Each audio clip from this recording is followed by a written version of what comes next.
పాము ఉన్న చోటికే వెళ్లి పూజ చేస్తారు. నాకు మీరు ఒక విషయం కొంచెం జాగ్రత్తగా ఆలోచించి చెప్పండి. సాధారణంగా నాగుల చవితి చెయ్యనటువంటి వాళ్ళు ఉండరు.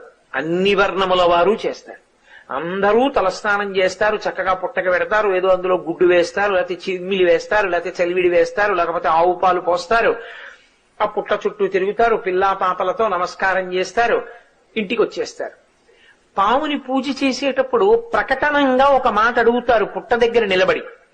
ఎందుకు అడుగుతారు అంటే దానికి కారణం ఉంటుంది. నాగమును దేవతగా భావన చేసి పూజ చేసి ఆ పుట్ట దగ్గరికి వెళ్లి అది తినే పదార్థములను ఆ పుట్టలో సమర్పణం చేసి ప్రదక్షిణం చేసి నమస్కరించి అక్కడ ఉన్నటువంటి ఆ పావుని ఒక విషయం అడుగుతారు.